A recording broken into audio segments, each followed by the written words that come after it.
Welcome back to your channel Tripitak. अब हम लोग शुरू करने जा रहे हैं वही नेचुरल वेजिटेशन का आगे का पार्ट। तो पिछले वीडियो में हम समझाए थे कि कैसे नेचुरल वेजिटेशन होता क्या है, वर्जिन वेजिटेशन क्या होता है, और जब ह्यूमन का इंटरफेरेंस होता है तो क्या होता है, फिर नाम कैसे पड़ता है। नाम के बारे में हम बताए थे कि भाई टेम्परेचर देख लीजिएगा कि किस रीजन में आपका जो वन है उसका जन्म किस रीजन में हुआ है, उसके हिसाब से आप उसको उष्ण, शीत या शीतोष्ण नाम दे दीजिएगा। और उसके बाद आप वर्षा, वहां पे बारिश कितना हो रहा है यानी कि रेनफॉल कितना हो रहा है, उसके अकॉर्डिंग उसका नाम रख दीजिएगा। एवरग्रीन या फिर माने रेन फॉरेस्ट या फिर डेजर्टुअस फॉरेस्ट, जहाँ पे थॉर्नी फॉरेस्ट उसको कह सकते हैं, माने कांटेदार झाड़ियां वाला, या फिर पर्णपाती वन जहाँ पे नॉर्मल बारिश हो रहा है वहां पे, ठीक है, और जहाँ ज्यादा बारिश हो रहा है वहां सदाबहार वन। तो ये सब तो बात हम लोग कर ही लिए थे। तो अब हम लोग शुरू करने जा रहे हैं tropical evergreen forest. Tropical evergreen forest आते हैं, इसको समझने का कोशिश करते हैं। हिंदी जो होता है इसका वहां पे लिखा भी हुआ है, बट फिर भी हम एक बार लिख देते हैं। उष्ण कटिबंधीय सदाबहार वन, ठीक है। देखिए शुरू करते हैं। देखिए कोई भी एक इलाका मान के चलिए ले लीजिए जहां पे क्या है, कोई भी एक इलाका आप मान के ले लीजिए जहां पे क्या होना चाहिए, ट्रॉपिकल रीजन होना चाहिए। ट्रॉपिकल मतलब क्या होता है, उष्ण इलाका। उष्ण इलाका माने क्या, माने भाई 0 डिग्री से लेकर के इक्वेटर से 30 डिग्री ऊपर या इक्वेटर से 30 डिग्री नीचे। इक्वेटर से 30 डिग्री ऊपर भूमध्य रेखा से, या फिर इक्वेटर यानी भूमध्य रेखा से 30 डिग्री नीचे, इसी क्षेत्र में जो है ट्रॉपिकल रीजन कहा जाता है, यानी उष्ण इलाका कहा जाता है। गर्मी का क्षेत्र, गर्मी यहाँ पड़ता है, तो जहाँ गर्मी पड़ेगा तो हम उसे ट्रॉपिकल कहेंगे, वो तो ठीक है। बट यहाँ का टेम्परेचर तो भाई बहुत हो सकता है, बट कितना, तो 22 डिग्री सी प्लस होना चाहिए। कितना, तो यहाँ पे देखिए 22 डिग्री सेल्सियस से ज्यादा होना चाहिए, 22 डिग्री सेल्सियस या उससे ज्यादा होना चाहिए। तो ऐसे क्षेत्र में, ऐसा क्षेत्र में कहाँ पे आपको टेम्परेचर इतना ज्यादा मिलेगा भाई, तो ट्रॉपिकल रीजन में मिलेगा, माने उष्ण कटिबंध माने क्षेत्र, उष्ण क्षेत्रों में ही मिलेगा। अच्छा, इसके बाद हम लोग क्या देखेंगे, तो इसके बाद हम लोग देखते क्या है कि इन क्षेत्रों में भी, इस ये जो रीजन है, इतना दूर का जो रीजन है, इस रीजन में भी कहीं पे तो मरुस्थल पाया जाता होगा, तो कहीं पे क्या पाया जाता होगा बाबू बताइए, मतलब एस्पिरेंट्स बताइए। तो कहीं पे मरुस्थल पाया जाता होगा और कहीं पे बारिश खूब होता होगा, कहीं पे बारिश नॉर्मल होता होगा। तो इन क्षेत्रों में भी कई तरीके के वन पाए जाएंगे। मान के चलिए कि अगर इस इलाके में बारिश ज्यादा होता है तो हम कहेंगे कि ये ट्रॉपिकल वर्षा वन है, माने उष्ण कटिबंधीय वर्षा वन है। वर्षा वन माने रेन फॉरेस्ट।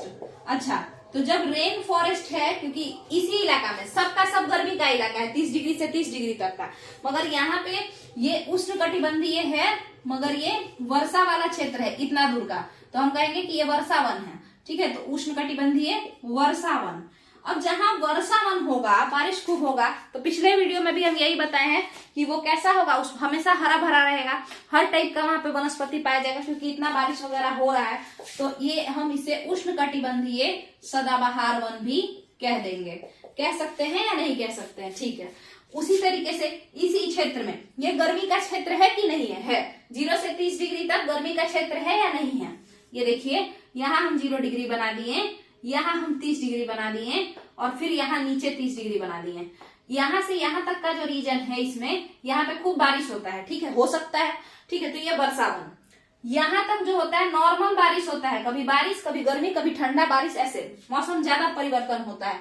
तो ये वाला जो रीजन है ये भी तो 30 डिग्री से 30 डिग्री तक है, तो ट्रॉपिकल तो ये भी कहलाएगा, माने उष्ण कहलाएगा।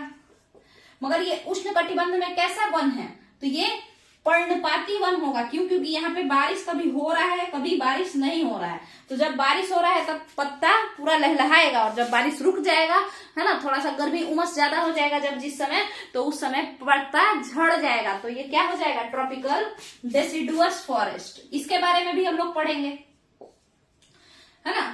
उसको हम हिंदी में कहेंगे उष्ण पर्णपाती वन। अब ये उष्ण पर्णपाती वन 2 तरीके का होता है, एक वेट होता है, एक ड्राई होता है। इसके बारे में हम लोग आगे देखेंगे। अब मान के चलिए ये ऐसा क्षेत्र है, ये ऐसा क्षेत्र है, इस 30 डिग्री से 30 डिग्री के बीच में, इस 30 डिग्री से 30 डिग्री के बीच में ये ऐसा क्षेत्र है जहां बारिश होता ही नहीं है। इस क्षेत्र में बारिश होता ही नहीं है, तो ये भी रीजन तो ट्रॉपिकल रीजन नहीं ना हुआ, ये क्षेत्र भी गर्मी वाला रीजन नहीं हुआ, है ना, भूमध्य रेखा के आसपास वाले रीजन में, माने कर्क रेखा और मकर रेखा के बीच वाले रीजन में, तो ये ट्रॉपिकल हुआ, तो इसको भी उसमें लिखेंगे। मगर ये कैसा है, यहाँ बारिश नहीं हो रहा है, तो ये डेजर्टुअस फॉरेस्ट, मरुस्थलीय वन होगा ना। तो मरुस्थलीय वन कैसे दिखते हैं, कांटेदार दिखते हैं, तो हम इसको क्या कहेंगे, ट्रॉपिकल थॉर्नी फॉरेस्ट। ये क्लियर है, यहां तक क्लियर है। फिर टेम्परेट पे भी इसी तरीके से 3 भाग में बटेगा, है ना।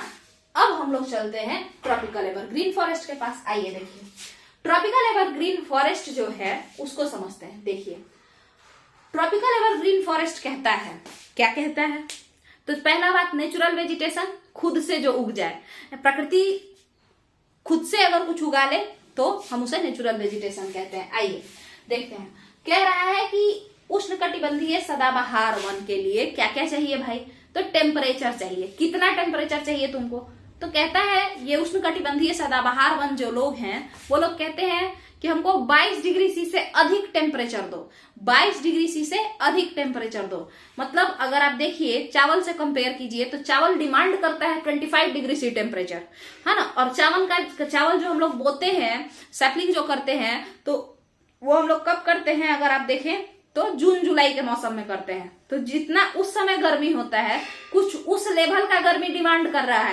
है ना। जून जुलाई के मौसम में ना चावल को हम लोग बोते हैं, है ना, धान का ट्रांसप्लांटेशन होता है ना, तो वो चीज, तो उसी समय में तो चावल डिमांड कितना करता है फ्रेंड्स, तो चावल डिमांड करता है 25 डिग्री सी, है ना, तो यानी कि 22 से प्लस डिमांड करता है। और वो होता कब है, चावल कब बोया जाता है, तो वो बोया जाता है आपका जून जुलाई के मौसम में। तो लमसम, और ये वार्षिक तापमान खोजा जाता है, एनुअल टेम्परेचर खोजा जाता है। ये नहीं कि 2 दिन का टेम्परेचर, ऐसा नहीं है, पूरा मिला के एनुअल आपसे डिमांड क्या करता है कि भाई एनुअल कितना ज्यादा रहोगे, 22 डिग्री सी प्लस रहना। एनुअल वार्षिक तौर पे तापमान, औसतन तापमान कितना रहोगे, 22 डिग्री सी प्लस रहना। ऐसा कौन डिमांड कर रहा है, सदाबहार वन। अब आप कैसे फील करेंगे कि भाई ये टेम्परेचर 22 डिग्री सी कितना होता है, कितना लगभग होता है 22 डिग्री सी से ज्यादा। तो जाहिर सा बात है कि चावल के बारे में जब आप पढ़ेंगे इरिगेशन वाले चैप्टर में, कृषि एग्रीकल्चर वाले में, तो उसमें लिखा रहता है कि 25 डिमांड करता है, 22 से 25। तो आप खुद सोचिए ना कि चावल जिस समय में हो रहा होता है, जिस समय में चावल को बोया जाता है, काटा जाता है, उस समय गर्मी का ही लमसम मौसम रहता है। तो इसीलिए हम लोग जान जाएंगे कि अच्छा यानी गर्मी मांग रहा है। और कितना गर्मी, तो उस समय का गर्मी फील कीजिए आप, तो आपको अंदाजा पता चल जाएगा कि लगभग इतना टेम्परेचर जो होता है वो 22 डिग्री सी प्लस होता है। क्लियर है। तो सदाबहार वन डिमांड कर रहे हैं कि तापमान हमको कितना चाहिए, 22 डिग्री सी प्लस, माने 22 डिग्री सेल्सियस से अधिक चाहिए। ठीक है। फिर कहता है कि भाई रेनफॉल कितना चाहिए, तो 200 सेंटीमीटर नहीं, 200 सेंटीमीटर प्लस चाहिए। रेनफॉल कितना चाहिए, 200 सेंटीमीटर प्लस चाहिए। ठीक है। जैसे अगर आप चावल के बारे में भी पढ़े तो चावल भी 100 प्लस मांगता है, 100 पानी है तब तो हम खुद से हो जाएंगे 100 प्लस, और अगर नहीं है तो सिंचाई करो, लाओ मेरे खेत में डालो, किसान ज्यादा से ज्यादा पानी, मेरा जितना हमको नीड है उतना डालो इसमें, तब हम पूरा कंप्लीट अपना उगेंगे, और नहीं तो फिर सूख जाएंगे, खराब हो जाएंगे। ठीक है। आइए, तो कह रहा है कि भाई 200 सेंटीमीटर प्लस हमको पानी दे दो और टेम्परेचर हमको 22 डिग्री सी दे दो। ठीक है, उससे अधिक। ठीक है।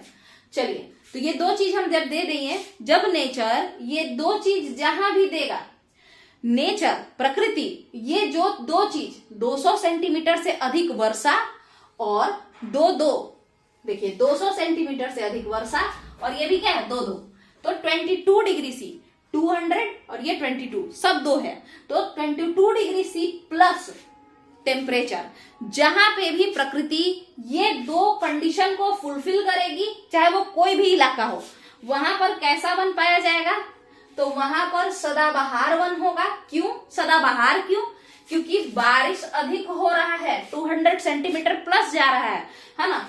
और ये उष्णकटिबंधीय क्यों, क्योंकि टेम्परेचर आप देख लीजिए 22 डिग्री सी जा रहा है टेम्परेचर, तो ये उष्णकटिबंधीय ट्रॉपिकल रीजन में ही इतना ज्यादा टेम्परेचर जाता है। ठीक है। तो ये दोनों चीज जहां कहीं भी ये दोनों चीज मिल जाएगा, वहीं पे कौन सा वन होगा, उष्णकटिबंधीय सदाबहार वन होगा, माने ट्रॉपिकल एवरग्रीन फॉरेस्ट होगा। कहां पर, जहां कहीं भी ये दोनों चीज मिलेगा, नेचर जहां कहीं भी इन दोनों चीज को लाएगा, वहीं पर कैसे वन उगेंगे, तो उष्णकटिबंधीय सदाबहार वन उगेंगे। एक एग्जांपल और लीजिए, देखते हैं। मान के चलिए कि एक इलाका है जहां पे 200 सेंटीमीटर प्लस पानी हो रहा है। एक इलाका है, आपसे एक क्वेश्चन है, एक इलाका है जहां पर बारिश की मात्रा कितनी है, तो 200 सेंटीमीटर प्लस है।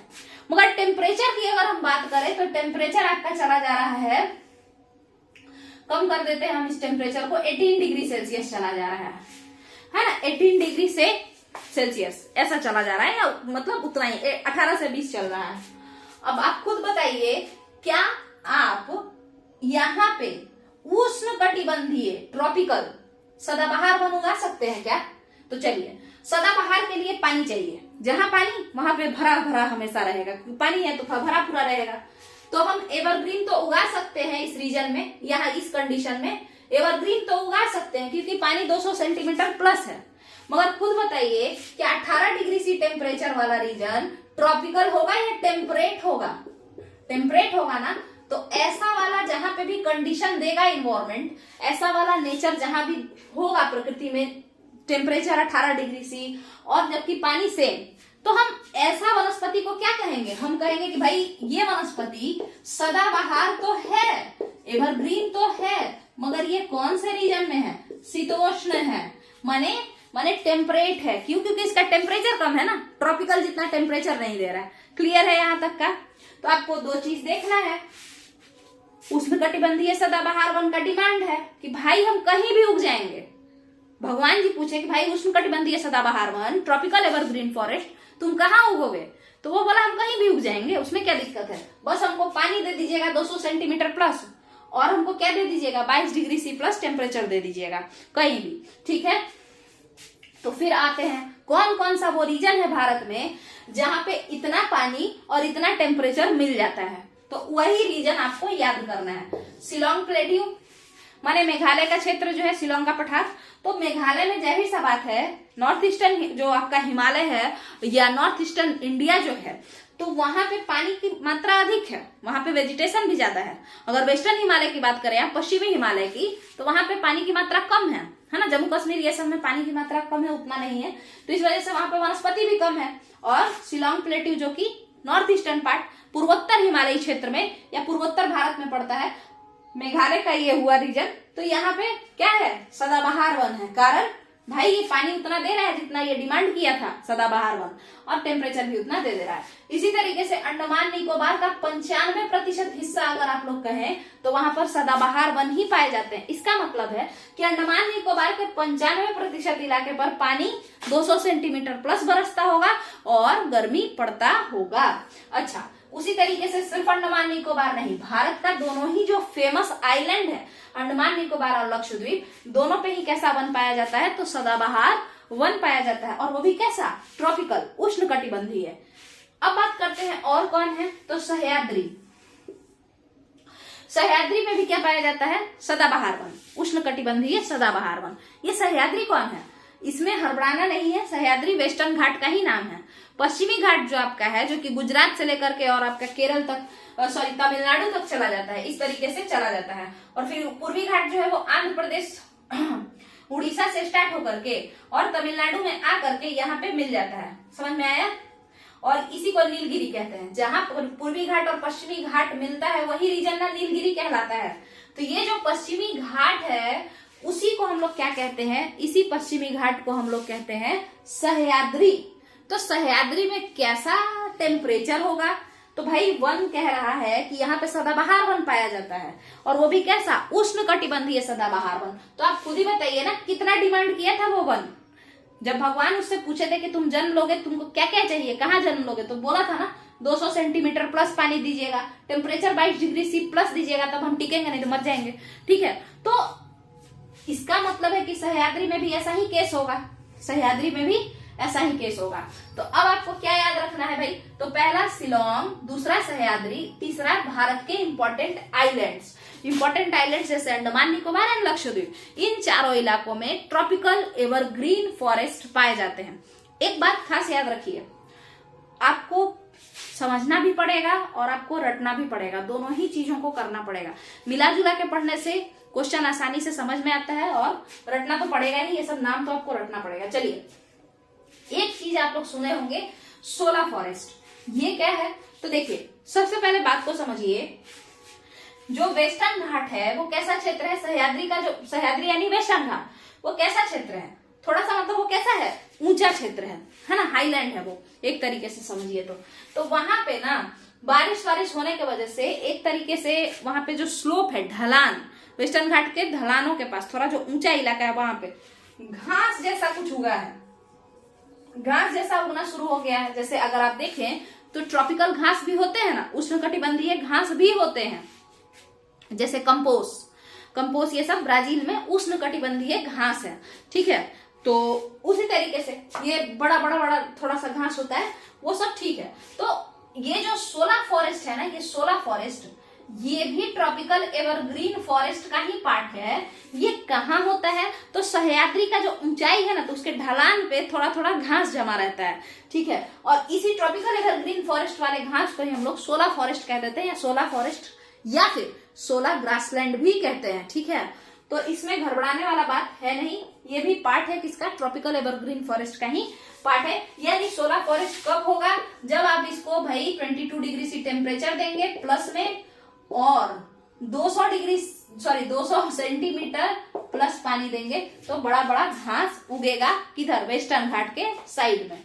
चलिए अब बात करते हैं, ये सब तो हो गया, इसके अलावा पहली बात हम आपसे बताए थे कि खुद से अगर उग गए तब तो प्राकृतिक वनस्पति, मगर अगर मानव अपने फायदा के लिए, कमर्शियल यूज के लिए पूरा जो साफ सफाई कर दिया, इसको एक बार आप लोग को हम फिर से दिखा दें। देखिए, जैसे मान के चलिए कि आपको एक इलाका मिला, एक प्लॉट दिया गया, उस प्लॉट पे बारिश सब हो रहा है, सब ठीक चल रहा है ना, और बहुत सारा पेड़ खुद से उगा हुआ है।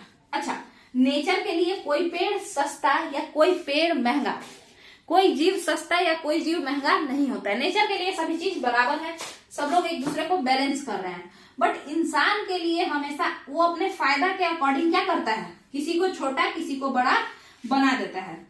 तो किसी मान चलिए हमको एक प्लॉट मिला, अब उस प्लॉट पे बारिश हो रहा था, वहां पे ऐसा माहौल है कि आम का पेड़ है और शीशम का पेड़ है, सागवान का पेड़ है, ठीक है, सब है, और ये नेचुरली उगा है, वैसा वहां का क्लाइमेट है, तो उस तरीके का सारा पेड़ उग गया है। अब नेचर के अकॉर्डिंग तो सारा ही चीज क्या है, बड़ा फायदेमंद है, ये शीशम है, ये सागवान है। चलिए, तो मगर हमको पता चला कि भाई सागवान का मार्केट में बड़ा वैल्यू है, तो हम इन दोनों को काट देंगे, काट कूट के, और सारे जगह पे सागवान का पेड़ लगा देंगे, है ना। तो इसी को हम लोग कहते हैं कि क्या हो गया है, ये वर्जिन वेजिटेशन नहीं हुआ, इसमें मानव का हस्तक्षेप हो गया है, ठीक है। तो ये सेम चीज आपका इस इलाके में, जो सदाबहार वन वाला इलाका है, इन इलाकों में सेम चीज किया जा रहा है।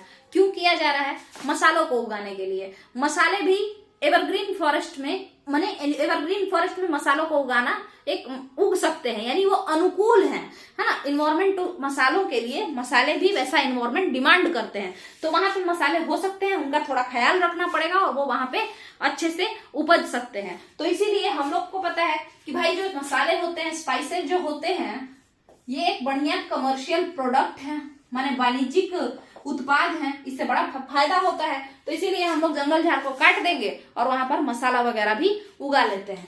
क्लियर है। चलिए, इरिगेशन वाले में भी हम आपको समझाए थे कि भाई अगर पानी नेचर खुद से दे रहा है तब तो ठीक है, मगर अगर हम अपना, मेरा इलाका है, जैसे एग्जांपल से समझिए, ये इलाका है और यहाँ पे नियम ऐसा है कि हमको ये प्लॉट मिला है, हम खरीदें और हम यहाँ पे गेहूं उगा सकते हैं। गेहूं के लिए हमको कोई मेहनत नहीं करना पड़ेगा, क्योंकि इसका नेचर ऐसा है। ये प्लॉट जहाँ पे है वहां का इन्वायरमेंट कैसा है, वहां पे कम बारिश होता है, नॉर्मल सा क्लाइमेट है, ठीक है। तो हम यहाँ पे गेहूं उगा सकते हैं। मगर मेरा मन कर गया कि भाई चावल भी उगाएं, तो फिर उसके लिए हमको क्या करना पड़ेगा, इरिगेशन अपने से मेहनत करना पड़ेगा, है ना, क्योंकि इसका नेचर वैसा नहीं है, ये पर्यावरण में वैसे पर्यावरण वाला ये जमीन नहीं है। समझ में आया। तो थोड़ा मेहनत के लिए हम सिंचाई विचाई करवाएंगे, तो ये हम सिंचाई वाले वीडियो में समझाने का कोशिश किए हैं। चलिए आगे समझते हैं। अब बात आता है कि ये तो ठीक है कि भाई एवरग्रीन फॉरेस्ट का डिमांड है कि हमको 200 सेंटीमीटर प्लस पानी दो, 22 डिग्री सी प्लस टेम्परेचर दो तो हम उगेंगे। मगर उगेगा क्या, कौन कौन से पेड़ यहाँ पे होते हैं? तो भारत के इन 3-4 रीजन में, शिलोंग प्लेट्यू, सह्याद्री और आइलैंड्स में जहां बारिश होता है, यहाँ पे एवरग्रीन फॉरेस्ट हो रहे हैं। मगर एवरग्रीन फॉरेस्ट में कौन कौन सा पेड़ आता है, उसका क्या खासियत है, अब इस पे चर्चा करते हैं। तो सबसे पहले आप लोग को नाम याद रखना पड़ेगा पेड़ों का, जैसे रोजवुड, ठीक है, रेडवुड भी जो है ना वो भी एवरग्रीन फॉरेस्ट का ही है। रेडवुड ऑफ कैलिफोर्निया वो सबसे बड़ा पेड़ है, ठीक है, तो वो भी एवरग्रीन फॉरेस्ट में ही आता है। रोजवुड हो गया, महोगनी हो गया, एबनी एक होता है, सिनकोना का वृक्ष हो गया, रबर का वृक्ष हो गया, ये सब जो है आपको देखने को मिलेगा, ठीक है। आइए जरा इसको देखते हैं।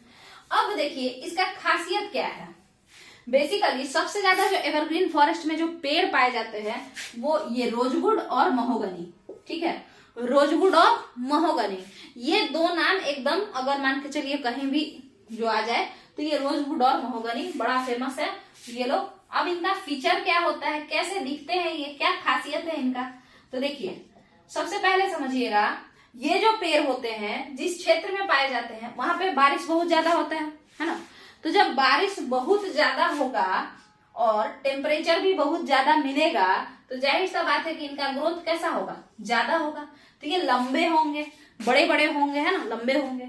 दूसरा इनका लंबाई का कारण और क्या होता है, इनका जो ये तना ये जो होता है ये पतला सा एकदम और पूरा एकदम ताकतवर, है ना, स्थूल होता है, यानी कठोर स्ट्रांग होता है, ठीक है, मगर पतला सा होगा और ऊपर तक जाएगा। क्यों ऐसा होता है उसको समझिए। मान के चलिए कि यहाँ पे खूब सारा सनलाइट तो है और बारिश भी खूब सारा हो रहा है, मगर क्या हुआ कि कोई भी ये भी चाह रहा है कि हमको सनलाइट ज्यादा मिले और ये छोटंकू पेड़ है ये भी चाह रहा है कि हमको सनलाइट ज्यादा मिले, और बारिश ज्यादा होने की वजह से ऊपर वाला पेड़ ऐसे फैलता जा रहा है, ऐसे बड़ा होता जा रहा है। क्यों? क्योंकि उसको उतना ग्रोथ मिल रहा है।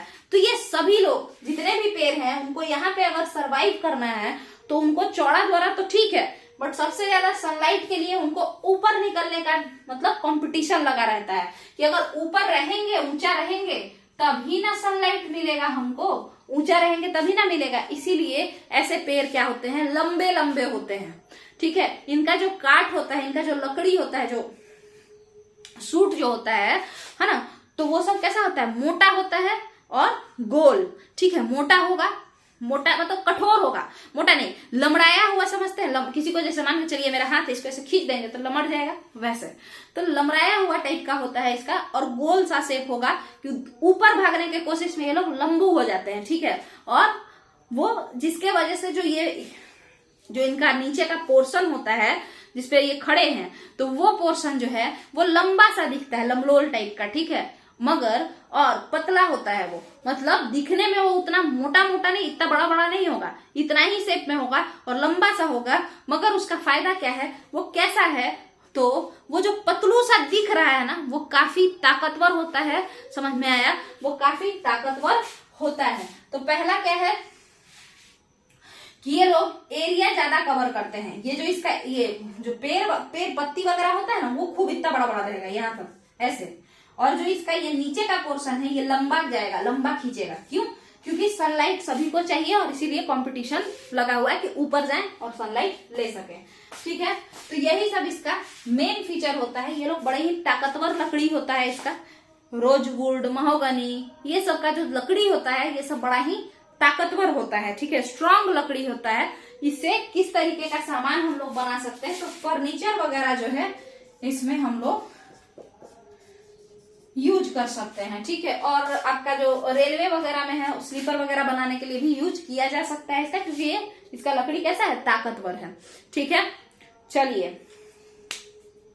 तो अब आपका फीचर भी हम समझा दिए हैं और पूरा का पूरा उष्णकटिबंधीय सदाबहार वन का मेनली आपको याद क्या क्या रखना है, अगर जो भी बाकी चीज भूल भी गए तो इन दोनों भाई साहब का नाम याद रखना है, रोजवुड और महोगनी का।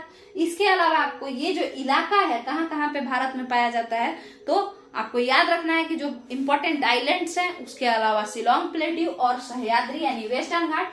और सदाबहार वन क्या क्या डिमांड करता है, तो सदाबहार वन कह रहा है उष्णकटिबंधीय सदाबहार वन 200 सेंटीमीटर प्लस पानी दे दो और 22 डिग्री C प्लस टेम्परेचर दे दो। इस वीडियो को हम लोग यहीं पे खत्म करते हैं। अब अगले वीडियो में हम लोग किसी और टॉपिक जैसे उष्णकटिबंधीय पर्णपाती वन देख लेंगे, तो उसको हम लोग समझ के आगे बढ़ जाएंगे। चलिए यहीं पे इस वीडियो को खत्म करते हैं। Thank you.